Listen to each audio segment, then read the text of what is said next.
Look, Fran, this has gotten to a point to where I'm going to have to take some serious disciplinary action here. We're barely through the weekend, and already several of your fellow campers and staff have come to me regarding some of the things that you've said to them. Hurtful things. Look, Bill, I'm not going to lie and say I feel particularly warm towards any of my fellow campers, but I certainly wouldn't go out of my way to be intentionally hurtful. Everyone here is just kind of a puss. During morning group, while Nina Chen was describing the details of her mother's passing, as well as her own private turmoil of not feeling loved enough to keep her mom sober, you apparently interrupted with, obviously your mom loved you, she just also really loved crack. Her mom did love her. Fran. Okay, Nina herself said her mom would watch Sister of the Traveling Pants with her anytime she had a bad come down. During the same session, you told Edgar Ramos that he needs to chill out regarding the loss of his grandfather. Bill, he cries all the time. His grandpa died of natural causes. He wasn't ripped apart by wolves. And just yesterday afternoon, we caught you with the lunch staff gossiping about Dean Winders. You said he looked like Jeffrey Dahmer, but without the stage presence.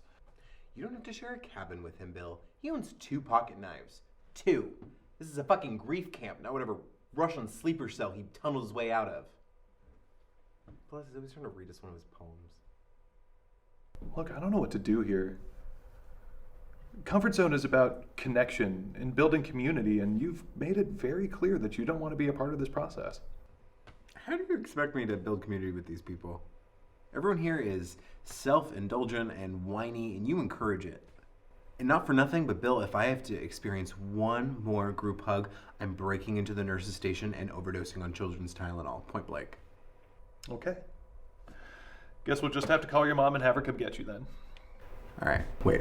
I don't always express myself with tact, and that's not cool. The truth is, I'm scared. You're scared. I didn't want to come to this.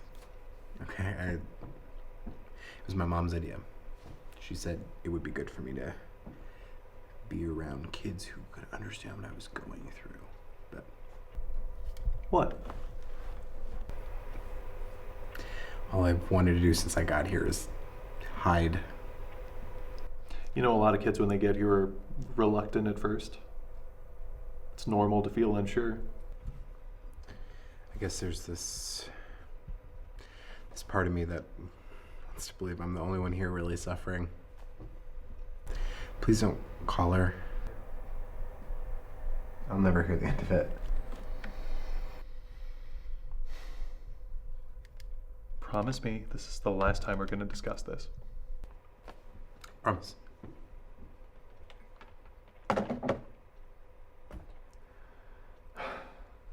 Fran?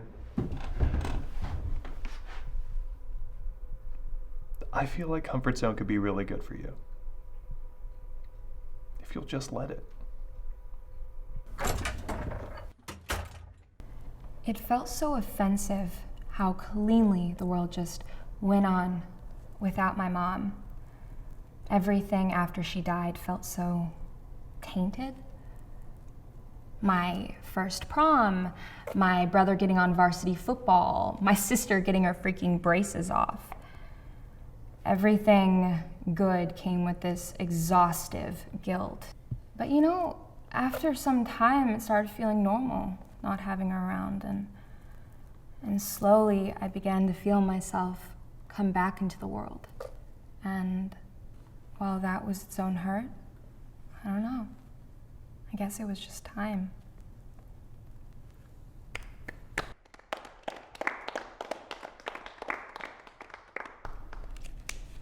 How do you keep going until then? I think with God, like you were saying earlier, faith is so helpful. I don't know how we do this without it.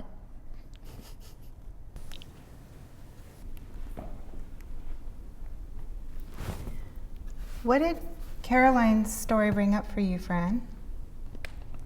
It was sad. Yes? Is that all you got from it? I'm sorry. I'm just having a bit of a hard time absorbing advice from this Junie B. Jones nightmare. Telling me that God is the only way I'm going to get through what I'm going through. You don't need to name call. That's not what I'm saying. Let's focus on you, Fran.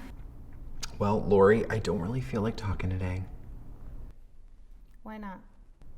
Well, I spoke yesterday, and also, if I mention anything relating to dead father figures, Edgar's surely gonna hyperventilate. Let's not worry about everyone else. They're fine. Let's focus on you. He's a dick. You're a dick. I'm sorry you feel that way, Dean. And I heard what you were saying about me, by the way. Bet you won't say that shit to my face. I don't want to talk to you at all. You brought a garden snake back to our cabin after the group hike. If it were up to me, you'd be in a full penitentiary. Can you just shut up?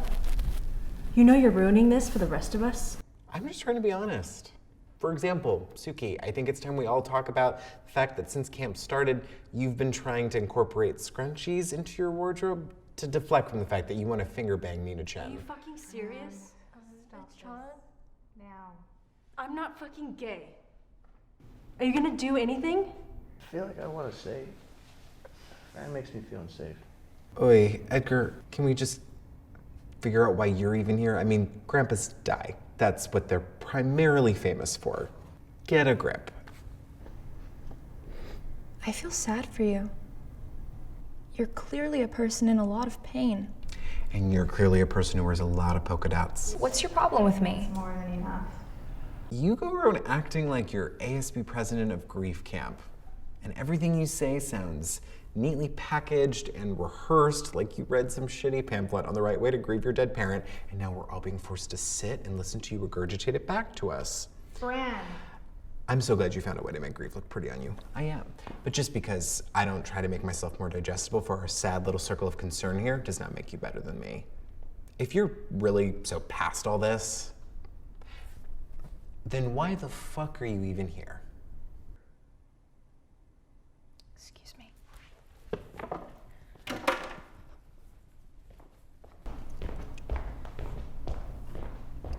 When's lunch? You know I have to call Bill now. Don't waste your minutes, Laura. I'm just gonna go get her.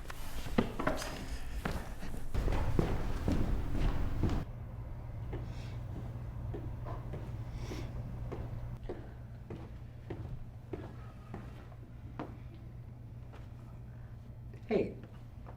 What? You should come back. Lori's gonna make us group hug to Kelly Clarkson again until you do. Leave me alone, Fran.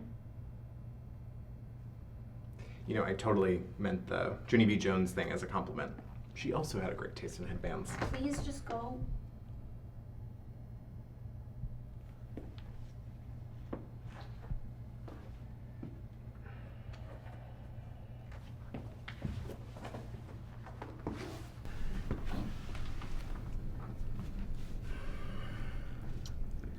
I get what you meant when you said it felt normal not having your mom around. It's like you start forgetting things about them. My dad used to wear this aftershave that for years after he died, I swore I could smell even if I was just thinking about it. I can't really smell it anymore.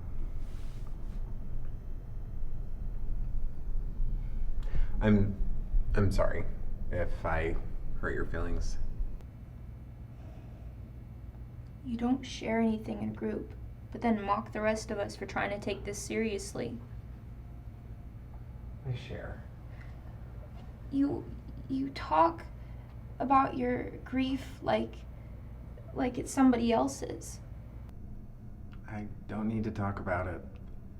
All any of you seem to want to do is sit and stew in this grief swamp of your own creation, and I'm sorry, but I'm really not interested.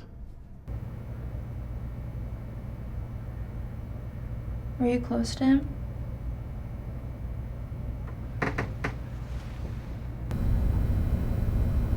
We didn't really get along. I wasn't like my brothers, so that was hard for him. I thought sports were for psychos. I was sensitive. He didn't really know what to do with me, I guess. If I wanted to avoid a fight, I had to keep my voice low and pretend like I didn't want to be a cheetah girl for Halloween. Stuff like that. It's weird being so little and so aware of yourself. The way you're walking or how you sound. I knew that if I wasn't careful around him, I'd be shamed. My dad instilled that in me. And I hated him for it, you know? How old were you? It was the last week of 6th grade.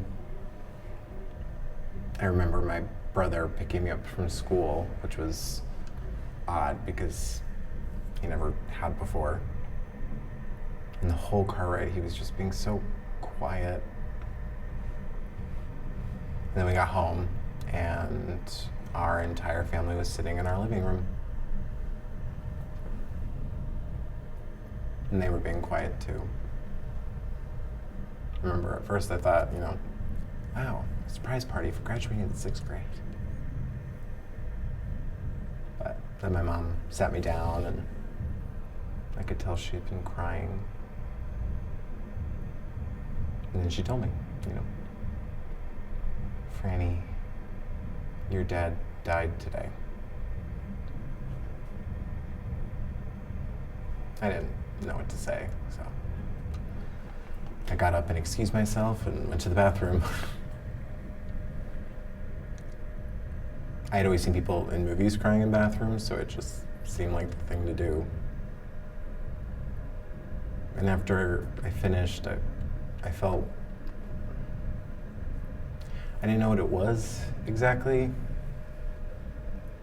For years, I couldn't really even put a name to it. What was it?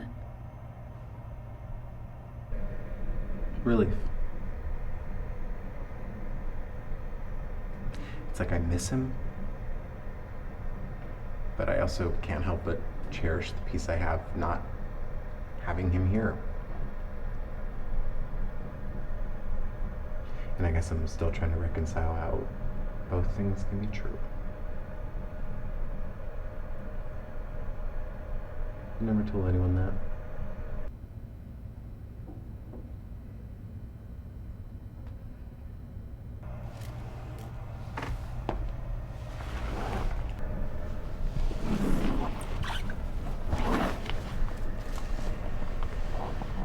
Thank you for sharing that with me.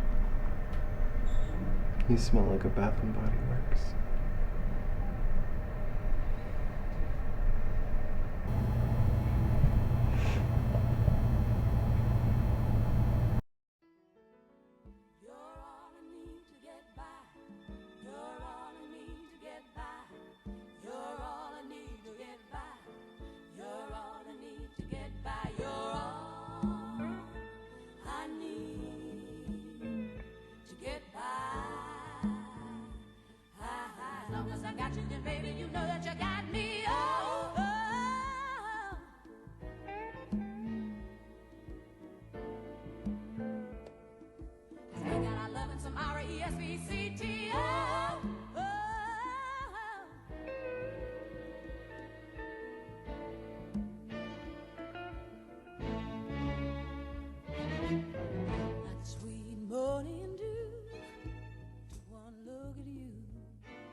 Plain to see.